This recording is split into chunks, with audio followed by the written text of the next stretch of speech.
Olá, eu sou Eric Chiconelli Gomes e nesse episódio vamos mergulhar nas páginas de uma das obras mais contundentes da literatura portuguesa contemporânea. Memorial do Convento de José Saramago, publicado em 1982. Essa não é apenas uma narrativa sobre a construção de um monumento religioso no século XVIII português, mas sim uma poderosa reflexão sobre como o direito pode ser instrumentalizado por estruturas de poder autoritárias, transformando-se em ferramenta de opressão e controle social. Saramago, que receberia o Prêmio Nobel de Literatura em 1998, constrói nesta obra uma crítica magistral ao absolutismo monárquico e ao poder eclesiástico, mostrando como essas instituições se articularam historicamente para subjugar as camadas populares através de uma legalidade aparente que mascarava mais crua arbitrariedade. Para compreendermos a profundidade da crítica de Saramago, precisamos situar a obra em seu contexto histórico. O Memorial do Convento reimagina o período do reinado de Dom João V, entre 1706 e 1750, momento em que Portugal vivia o apogeu do ouro brasileiro e a consolidação de um aparato estatal centralizador. O Convento de Mafra, cuja construção real iniciou-se em 1717, torna-se no romance o símbolo perfeito dessa arquitetura de poder. Como nos ensina o historiador José Matoso em sua História de Portugal, este período caracterizou-se pela concentração extrema de poder nas mãos do monarca, que legislava por decreto real, controlava a justiça através de magistrados nomeados e mantinha um sistema de privilégios que beneficiava a nobreza e clero. O direito, neste contexto, não emergia de um processo democrático, ou mesmo de uma tradição jurisprudencial independente, mas da vontade soberana do rei, considerado representante divino na terra. Saramago capta brilhantemente essa dinâmica ao mostrar como a decisão de construir o convento nasce de um capricho real, a promessa de Dom João V, caso a rainha lhe desse um herdeiro, e se transforma numa empreitada que mobiliza milhares de trabalhadores em condições de virtual escravidão. Aqui, percebemos como o que poderia ser apresentado como uma obra de fé e devoção revela-se, sob o olhar crítico do autor, como manifestação do poder real que se apropria do sagrado para justificar a exploração humana. A genialidade de Saramago reside em criar personagens que funcionam como alegorias das diferentes relações que os indivíduos podem estabelecer com o poder constituído. Baltazar Sete Sóis, o soldado mutilado que perdeu a mão esquerda na Guerra de Sucessão Espanhola, representa o que entrega seu corpo ao serviço do reino e recebe como recompensa apenas o esquecimento e a marginalização. Sua condição de ex-combatente sem pensão ou reconhecimento oficial espelha a situação de milhões de indivíduos que, ao longo da história, foram utilizados pelas estruturas estatais e depois abandonados à própria sorte. Bimunda, por sua vez, encarna a resistência através do conhecimento intuitivo e da percepção que transcende as aparências oficiais. Sua capacidade de ver por dentro, aqui entre aspas, das pessoas e das coisas simboliza aquela forma de conhecimento que escapa ao controle das instituições dominantes. Como observa a crítica literária Maria Seixo em Lugares de Ficção e José Saramago, Bimunda representa a sabedoria popular que resiste à homogeneização cultural imposta pelos poderes hegemônicos. O padre Bartolomeu Lourenço de Gusmão, o voador, personifica o dilema do intelectual que busca conciliar o conhecimento científico com as demandas institucionais da Igreja. Sua máquina voadora torna-se metáfora da tentativa humana de transcender as limitações impostas pelas estruturas terrestres de poder.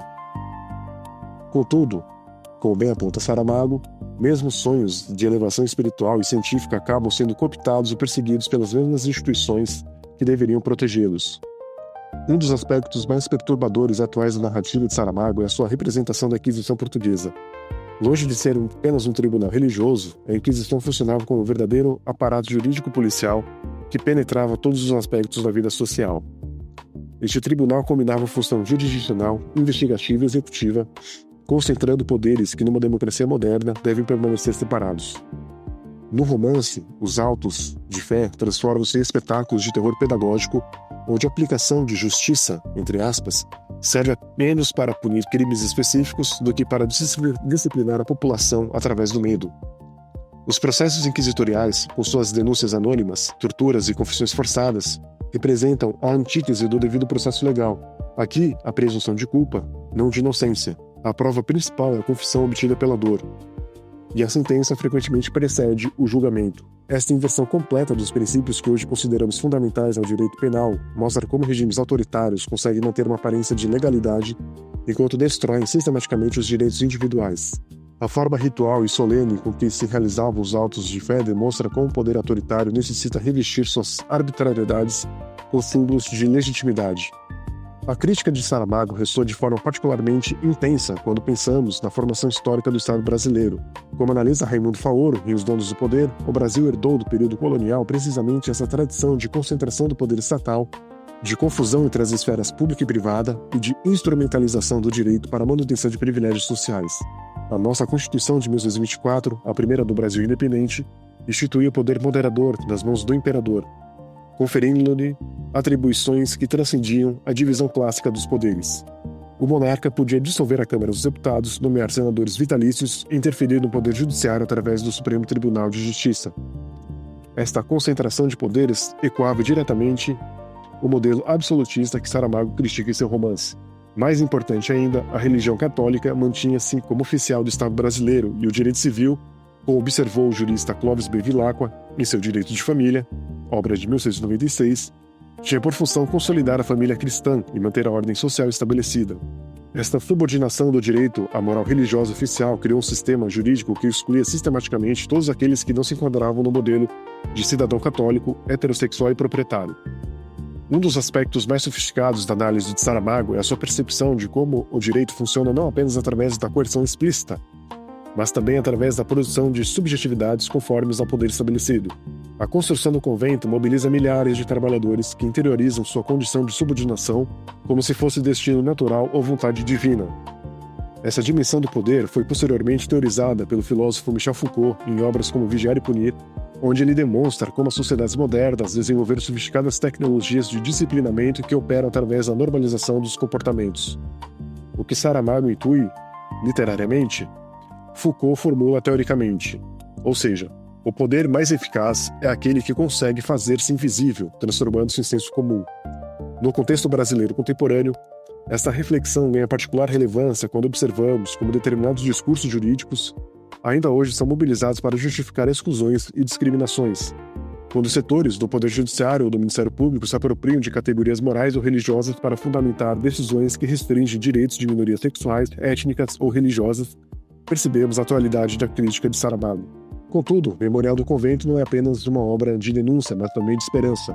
Através da relação amorosa entre Baltazar e Glimunda, Saramago mostra que é possível construir espaços de dignidade e solidariedade mesmo sob regimes opressivos. O amor entre os protagonistas funciona como paradigma de uma ordem social alternativa, baseada no reconhecimento mútuo e na reciprocidade, em contraposição à ordem hierárquica excludente do poder oficial.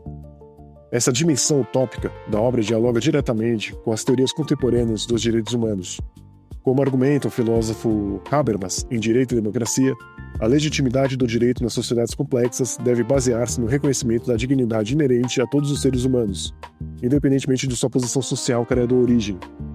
O que Saramago antecipa literariamente, Habermas fundamenta filosoficamente. Isto é, a necessidade de uma ordem jurídica que tome a dignidade humana como princípio constitutivo. Ao concluirmos essa reflexão sobre o Memorial do Convento, é impossível não percebermos as conexões entre Portugal setecentista, retratado por Saramago, e certas tendências autoritárias que emergem nas democracias contemporâneas. Quando observamos a crescente instrumentalização do discurso jurídico para fins políticos, a erosão da independência do poder judiciário, ou a mobilização de símbolos religiosos para justificar políticas excludentes, reconhecemos os mesmos padrões que Saramago magistralmente denunciou. A obra nos ensina que a vigilância democrática deve ser permanente, pois as estruturas autoritárias possuem extraordinária capacidade de adaptação e sobrevivência. O que no século XVIII se apresentava como vontade divina, transmitida através do rei, hoje pode reaparecer travestido de vontade popular, entre aspas, expressa através de plebiscitos ou pesquisas de opinião. O que então se justificava pela necessidade de salvar almas, hoje pode ser apresentado como defesa da família tradicional ou dos valores nacionais. Por isso, a leitura de Memorial do Convento permanece essencial para todos aqueles que trabalham com direito. Ela nos lembra que nossa função não é apenas aplicar tecnicamente as normas vigentes, mas também questionar constantemente se essas normas servem à dignidade humana ou à perpetuação de privilégios injustificáveis. Como nos ensina Saramago, através de seus personagens, a verdadeira grandeza humana não reside na submissão às estruturas de poder, mas na capacidade de imaginar e construir formas mais justas de convivência social. O convento de Mafra continua de pé, majestoso e imponente. Mas, como nos mostra Saramago, sua verdadeira história não está nas pedras que o compõem, mas no sangue e no suor daqueles que o ergueram. É essa história dos esquecidos, dos marginalizados e dos resistentes que o direito democrático deve sempre honrar e proteger. Até o próximo episódio, ficamos com essa provocação. Em que medida nossas instituições jurídicas contemporâneas ainda carregam os vícios do passado autoritário? E como podemos transformá-las em instrumentos efetivos de dignidade e justiça social? Esse foi mais um episódio do podcast Entre Linhas e Leis. Nos vemos no próximo episódio.